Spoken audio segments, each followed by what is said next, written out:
आज भारत ने केवल एक रॉकेट लॉन्च नहीं किया, आज भारत ने अंतरिक्ष की दुनिया में इतिहास लिख दिया है। आज एक स्टार्टअप ने वह कर दिखाया जो कभी केवल सरकारी एजेंसियों का क्षेत्र माना जाता था, और आज भारत का पहला निजी तौर पर विकसित ऑर्बिटल रॉकेट विक्रम-1 सफलतापूर्वक अंतरिक्ष में पहुंच गया, और इसके साथ भारत दुनिया का तीसरा ऐसा देश बन गया जहां निजी कंपनी ने सफलतापूर्वक ऑर्बिटल रॉकेट लॉन्च किया। यह सिर्फ एक लॉन्च नहीं बल्कि भारत की नई स्पेस इकोनॉमी का जन्म है। प्रधानमंत्री नरेंद्र मोदी ने इसे ऐतिहासिक बताया, फोन पर वैज्ञानिकों से बात की और कहा यह मिशन आगमन है, इस आगमन को अभी बहुत आगे जाना है। आखिर विक्रम-1 इतना खास क्यों है? क्यों पूरी दुनिया इस लॉन्च को देख रही थी? क्या है मिशन आगमन और कैसे एक भारतीय स्टार्टअप ने अंतरिक्ष की दुनिया में नया अध्याय लिख दिया? देखिए हमारी यह विशेष रिपोर्ट। 18 जुलाई 2024 भारत के अंतरिक्ष इतिहास का वह दिन जब निजी स्पेस सेक्टर ने सबसे बड़ी छलांग लगाई। आंध्र प्रदेश के श्रीहरिकोटा स्थित सतीश धवन अंतरिक्ष केंद्र से हैदराबाद की निजी कंपनी स्काईरूट एरोस्पेस ने अपना पहला ऑर्बिटल लॉन्च व्हीकल विक्रम-1 सफलतापूर्वक लॉन्च कर दिया। जैसे ही रॉकेट ने उड़ान भरी, देश भर की निगाहें लॉन्च कंट्रोल सेंटर पर टिक गई। कुछ ही मिनटों बाद मिशन कंट्रोल से आया संदेश, मिशन सक्सेस, और पूरे कंट्रोल सेंटर में तालियों की गूंज सुनाई देने लगी। विक्रम-1 ने अपने अंतिम बर्न के बाद लगभग 450 किलोमीटर ऊंचाई वाली लो अर्थ ऑर्बिट यानी LEO में अपना पेलोड को सफलतापूर्वक स्थापित कर दिया। यही इस मिशन का सबसे बड़ा उद्देश्य था। इस मिशन का नाम रखा गया मिशन आगमन, क्योंकि यह केवल एक रॉकेट की उड़ान नहीं बल्कि भारत के निजी स्पेस सेक्टर के नए युग का आगमन था। इस ऐतिहासिक सफलता के साथ भारत अमेरिका और चीन के बाद दुनिया का तीसरा ऐसा देश बन गया जहां निजी कंपनी अपने स्वयं के विकसित ऑर्बिटल रॉकेट से सैटेलाइट को सफलतापूर्वक अंतरिक्ष में स्थापित कर चुकी है। इस मिशन में एक बेहद खास पेलोड भी भेजा गया। बेंगलुरु की कंपनी कॉस्मोस डायमंड्स द्वारा लैब में तैयार डायमंड लोटस को भी अंतरिक्ष में स्थापित किया गया। लेकिन यह कहानी आज से शुरू नहीं हुई। इसकी शुरुआत 2022 में हुई थी जब स्काईरूट ने भारत का पहला निजी सब ऑर्बिटल मिशन विक्रम-S लॉन्च किया था। उस मिशन का नाम था प्रारंभ, और आज 4 साल बाद प्रारंभ आगमन बन गया। इस ऐतिहासिक सफलता के बाद प्रधानमंत्री नरेंद्र मोदी ने सीधे मिशन कंट्रोल सेंटर में मौजूद टीम से फोन पर बात की। प्रधानमंत्री ने कहा, जब हमने स्पेस सेक्टर को प्राइवेट सेक्टर के लिए खोला था तब कई लोगों ने सवाल उठाए थे, लेकिन आज देश के युवाओं ने उन सभी आशंकाओं का जवाब दे दिया है। उन्होंने कहा देश के नौजवानों पर भरोसा करना चाहिए, आपने करके दिखाया है। उन्होंने इस मिशन को भारत के नवाचार, उद्यमशीलता और आत्मनिर्भर भारत की नई पहचान बताया।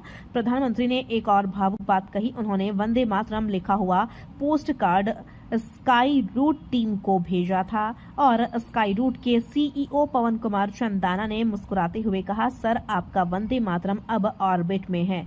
CEO पवन कुमार चंदाना ने कहा, यह केवल स्काईरूट की सफलता नहीं बल्कि पूरे भारत और वैश्विक स्पेस इंडस्ट्री के लिए ऐतिहासिक क्षण है। अब सुनिए PM मोदी ने फोन पर क्या कहा। सबसे पहले तो आपको बहुत बहुत बधाई।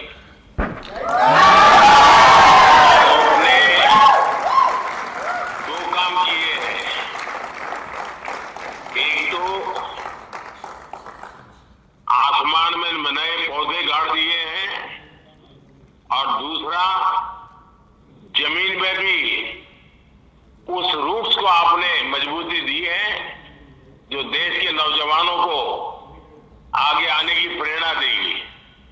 और मुझे ये सफलता के लिए तो आनंद होना ही होना था, लेकिन आप लोगों ने जिस कमिटमेंट के साथ मेहनत की, और मैं जब आपके इन्फिनिटी कैंपस के उद्घाटन के लिए आपके साथ जुड़ा था, मेरे तो मन करता था मैं पहुंचूं, लेकिन पहुंच नहीं पाया, लेकिन आपके साथ वीडियो से जुड़ा था। और आज भी मैं इस पूरे लॉन्चिंग कार्यक्रम को देख रहा था। कब से मेरा ध्यान जो गया, आपकी पूरी टीम 25-30 साल की दिखती है, ये मुझे और खुशी दे रही थी।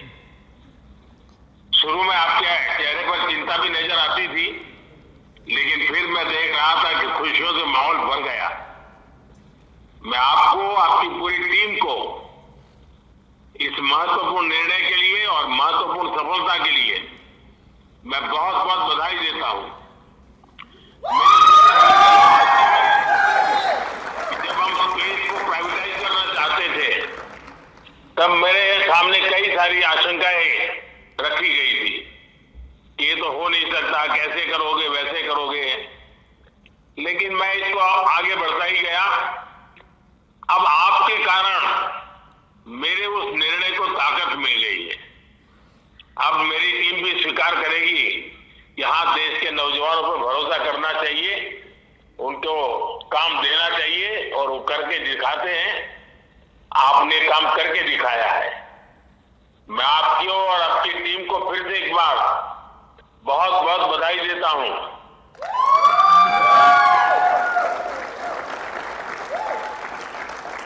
उन्होंने कहा यह रॉकेट पूरी तरह भारत में भारतीय इंजीनियरों द्वारा विकसित किया गया है। पूर्व इसरो अध्यक्ष एस सोमनाथ ने भी इस मिशन को भारतीय निजी अंतरिक्ष उद्योग का नया अध्याय बताया। उन्होंने कहा यह लॉन्च स्टार्टअप उद्योग और भारत की स्पेस इकोनॉमी को नई दिशा देगा। वो 40 वर्ष पहले इसरो ने SLV-3 लॉन्च किया था। आज इतने वर्षों बाद एक निजी भारतीय कंपनी ऑर्बिटल लॉन्च व्हीकल लेकर नई कहानी लिख चुकी है। विक्रम एक किन मशीनों के लिए उपयोगी होगा? Earth observation satellites, communication satellites, technology demonstration mission, scientific payload, dedicated satellite launch, ride share mission, commercial launch services, यानी अब दुनिया की कंपनियां अपने छोटे सैटेलाइट भारत से लॉन्च करा सकेंगी। इससे भारत के लिए अरबों डॉलर का नया स्पेस मार्केट खुल सकता है। तो आज केवल एक रॉकेट लॉन्च नहीं हुआ, आज भारत ने दुनिया को संदेश दिया है कि अब भारत केवल सरकारी अंतरिक्ष मिशनों तक सीमित नहीं रहेगा। अब भारत का निजी उद्योग भी स्पेस इकोनॉमी में वैश्विक नेतृत्व की और बढ़ चुका है। प्रारंभ से आगमन तक का सफर अब भविष्य के कई और मिशनों की नींव रख चुका है। आज का यह दिन भारत के अंतरिक्ष इतिहास में स्वर्ण अक्षरों में लिखा जाएगा, क्योंकि 18 जुलाई 2026 वह दिन बन गया जब एक भारतीय स्टार्टअप ने अंतरिक्ष में उड़ान भरकर पूरी दुनिया को बता दिया कि अब भारत नई स्पेस रेस का सिर्फ हिस्सा नहीं बल्कि एक मजबूत दावेदार है।